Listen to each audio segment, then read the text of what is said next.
everybody. Welcome to Entrepreneurship, Building a Strong Foundation for Success. I'm Diane Smith, and I'm coming to you from up north in Columbia Falls, Montana. I spent the first 20 years or so of my career in big corporate America, and then moved from the East Coast to Montana almost 20 years ago. Montana is where I became an entrepreneur. I also happen to be a lawyer. So today we're going to talk a little bit about building strong foundations for success. In the last several years, I've been an entrepreneur in everything from high tech to low tech.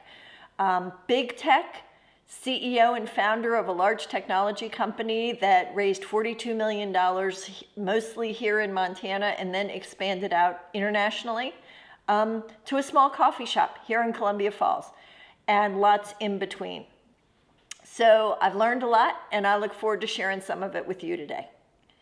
So the first thing I think entrepreneurs should ask themselves about being entrepreneurs is, who are you? What kind of entrepreneur do you want to be? Do you want to be a small solo operation or part of a big team? Do you want to be high growth or slower growth? Do you want to be travel, international or local? What is it that you're looking for yourself? Because that'll guide who you become. Other questions to ask yourself about that is, do you have a supportive family or not? Not every entrepreneur wants to be partnered up with somebody who shares that kind of lifestyle. And so those are questions to ask yourself. Are you willing to be on an airplane a fair amount of the time? Some industries really require that kind of travel, and some of them allow you to be more home-based. There are no right or wrong answers here. It's just about getting to know yourself, and in getting to know yourself, you'll help figure out and craft the business that will ultimately be most successful for you. That will also help you figure out legal questions like the structure of your corporation. Do you want to be an LLC or a C Corp? Are there certain tax advantages from various states that you want to evaluate? Are you planning to have investors? If so, are those investors located where you are, or are they going to demand that you incorporate someplace else? All of those, again, become questions that are more readily answered and clearer to you if you've asked yourself just, who are you as an entrepreneur? So the second question that I think you should ask is, what's your product? What industry are you planning to be in? So in that regard, think about it this way, like apps are different from software. Big pharma is different from herbals. Each one of these have an industry, and those industries create environments for the businesses that operate in them. And in doing so, and identifying that, you start to figure out the industry that you want to be part of and how that's going to work for you. For most businesses, it's not enough to just know your business. It's important to know the business of your competitors or other people in your industry, other companies in your industry. You want to look to them both as examples, maybe of what you want to be, but also examples of what you don't want to be. So get to know your industry, be clear on whether, for example, are you part of an existing industry? So the technology company that I started here in Montana, we were blazing new trails in the IPTV space. It was not an industry that had incumbent companies in it. And so we were literally making things up every day as we went along. And we didn't have a lot of competitors. Over time, we got competitors. But in the beginning, we were kind of out there on our own. And as we were trying to figure out the best strategies for us, part of what we understood was the industry that we were striving to be in actually didn't exist. Gave us a lot more leeway to be experimental, but it also required a lot more work in terms of explaining to our customers and the rest of the industry and the trade press and everybody else who we were. By contrast, when we started the coffee shop here in Columbia Falls, we didn't have to explain to anybody that we were a coffee shop. That industry existed, and it was a completely different way of approaching the business. So one of those questions that raises is, how competitive is your product? Because again, that's going to go to how you market, how you interface with the public and your customers. And we'll get to customers in a minute because they're a really important part of this, but you may have a tougher sell depending on who you are, with a lot of competition or without a lot of competition. But either way, the important part is to understand what your industry looks like, where you fit in that industry, and how that affects your growth trajectory. Also, we're going to get to customers, as I said, but during this process of asking about your product and what it is that you're trying to sell and craft to be sold, don't be afraid to pivot. Don't be afraid to discover that something you thought was going to work might not work. It's way easier to figure that out early than to figure it out late. So be attentive to the signs that you're seeing. So for example, if you're in certain industries, we'll use the energy industry. The energy industry is a big infrastructure-based industry, and it has lots of standards and compliance requirements. If what you're trying to build isn't something that fits within those standards or those compliance requirements, you may have to pivot away from that just because it's a bridge too far.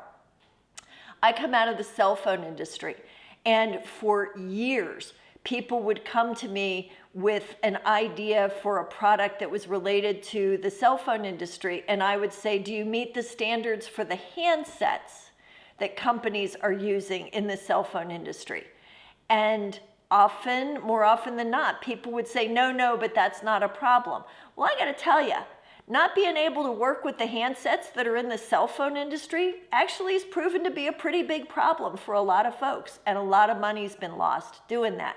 So understand your industry, understand how you fit into that industry, and then figure out if you have to make a pivot. And don't hesitate to do it. Lean into it, make your pivot, and move on. So now we're going to talk about one of my favorite topics. First of all, because I have great stories that go with it. But second, because I think it's the most important part of starting a business and being an entrepreneur. And that's the question of, who's your customer? So identifying the customer is so important. And it's interesting. Folks get it wrong a lot of the time. The best way to look at it is, the customer is who's paying you.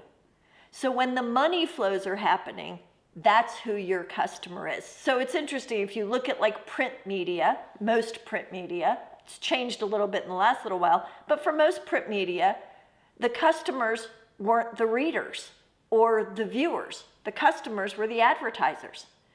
Now, we obviously have new models for that, subscription-based services, etc.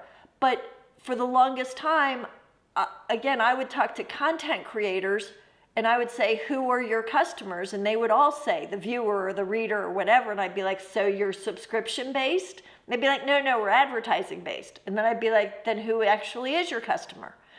These are important questions. And it goes to questions like, are you a business to business / B2B business? Is your customer another corporation or another company? Or is your customer, is your product, is your company a direct-to-consumer company? Are you selling directly to people or to individual consumers, or are you selling to businesses? If you're selling to businesses, are you selling to small to medium-sized businesses, or are you selling to Fortune 500 businesses? The sales timeline tends to be much longer the larger a business gets. So your beginning of the start of your sales process to actually getting a check in your hands, if your customer is really big companies, plan on that being a pretty long time and build that into your business plan. Another question to ask yourself is, are you local, regional, international? If you're starting a local coffee shop, then you might not have to worry about international markets very much. But if you're starting a software as a service company, you're probably going to want to sell globally. You're certainly going to want to sell beyond locally. So it could be just in the US or just in North America. But you got to think through all of that. And part of this is just about asking yourself a lot of these questions to create that foundation that we're talking about. None of these questions, again, are right or wrong. There are no good or bad answers. It's about the self-awareness that it takes to be a successful entrepreneur.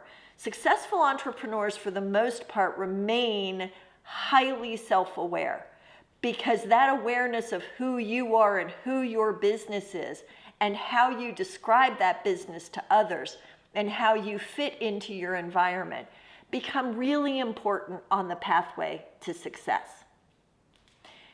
So the answers to these questions, they're going to help you figure out your legal structure, whether you need investors or not.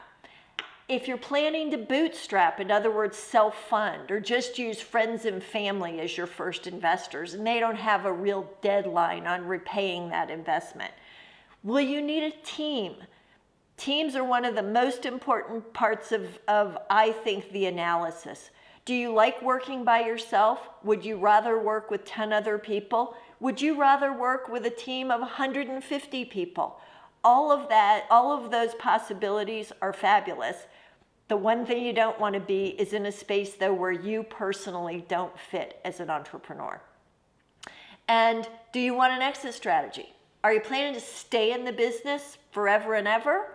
Or would you like to build something and then sell it and then maybe go to another business? Again, all good answers and solid questions to ask yourself about how to proceed. So now let's turn to operations. We're going to come back to my favorite topic. Talk to your potential customers. You figured out what your product is. You know your industry. You've got some of your legal stuff figured out. Maybe you're an LLC. Maybe you have one or two co-founders. Maybe not. Doesn't matter. Either way, now's the time to start talking to your potential customers.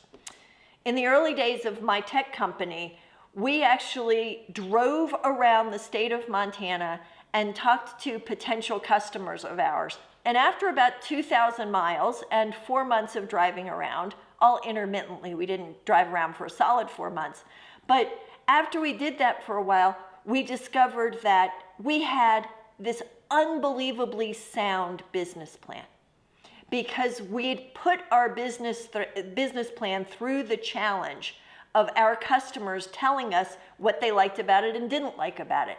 There were certain product offerings that we were planning to make, and we had customers that said, I'm never going to pay for that. We had certain pricing models that we offered up as examples, and we had customers that said to us, that's not how I want to pay. So by the time we were done and we actually got competitors, one of the most fun things to do was to watch our competitors, who clearly hadn't talked to customers, blow a lot of money trying to catch up with our business plan. And in the end, we out-competed all of our customers and ultimately became the largest provider in our particular space. As you're doing that, as you're talking to your potential customers, write your business plan.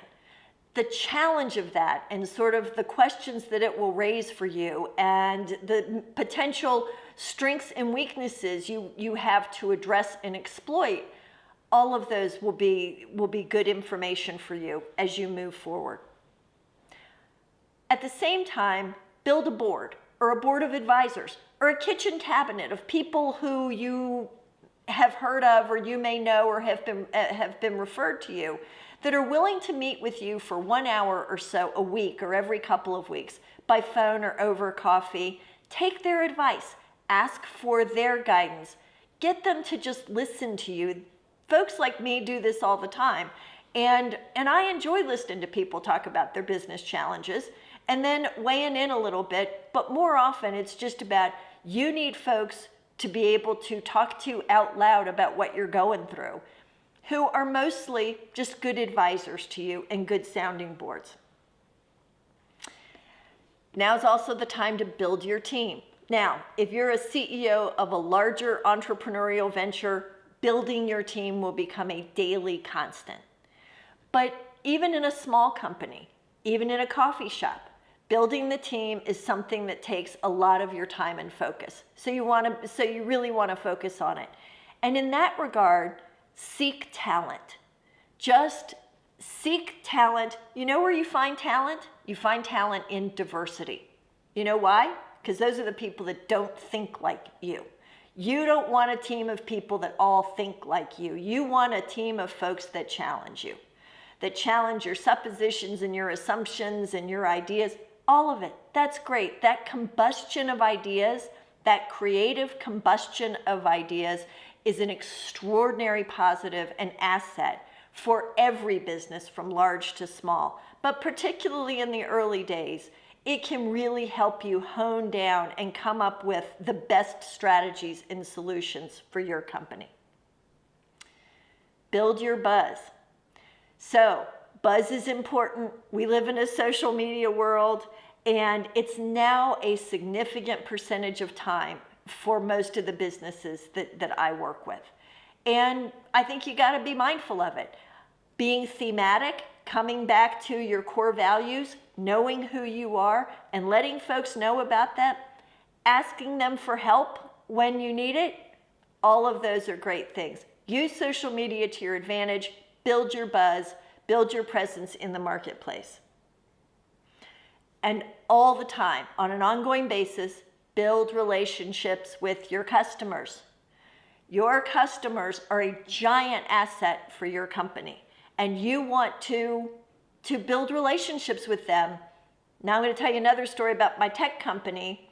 In the early days of the company, we had built enough of the product to be ready to trial it. And a friend of mine who's in the software business gave me a great piece of advice, one of the kitchen cabinet members, and he said, pre-sell. Go sell this to folks who will agree to pay you for you to demo your product in their facilities. And there are a couple of reasons for this. One, they wanted input into design and development of the solution that we were building. Some of them wanted discounted service over the long haul. Some of them wanted to just be part of building something really, really high growth in Montana.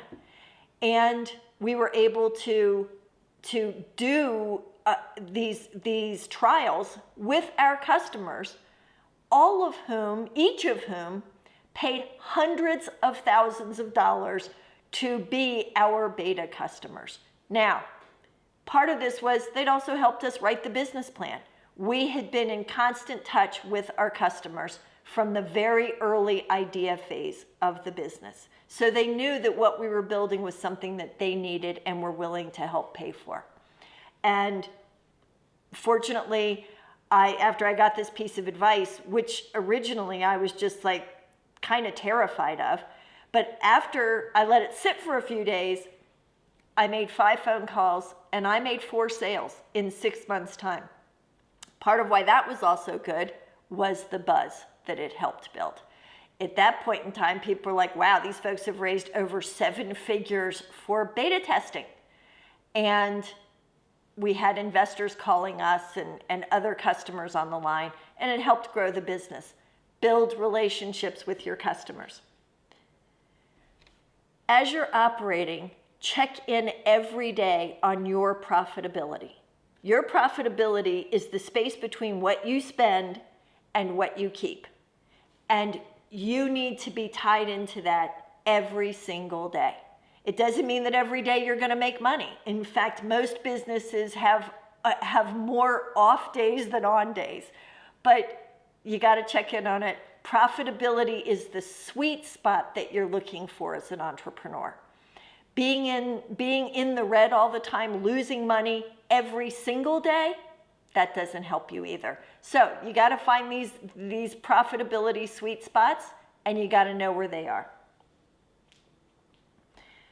So I'm going to wrap up real quickly on some of my fundamental tips for success.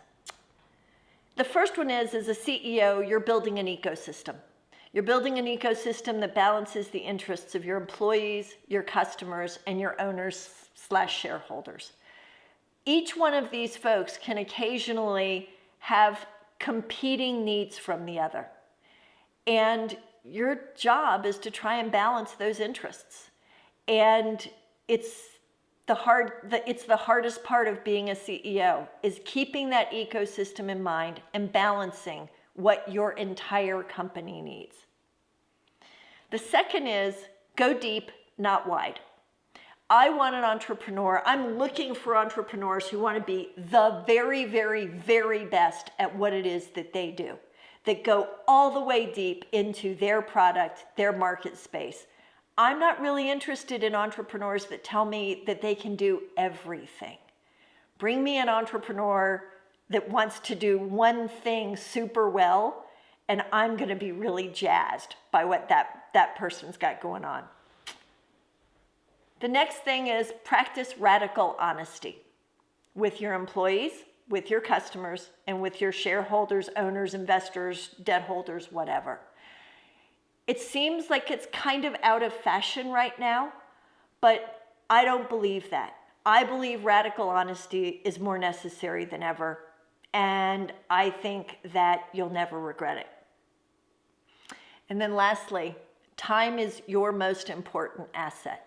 So anything you can do to give yourself more time and frankly more joy and space to enjoy it, do that. Because time is the asset that will carry you a long way. So there's a lot that we haven't talked about. Everything from founders to cap tables to debt versus equity and all kinds of things, but those are all second level concerns to me. If you get the fundamentals right, who are you, what's your product, who are your customers, building your team, some really simple things, then being an entrepreneur will be joyful and successful for you. It's an exciting thing to do. The good days and the bad days, but the good days are amazing and they outnumber the bad days. And I would recommend it to any of you. I know you've got what it takes.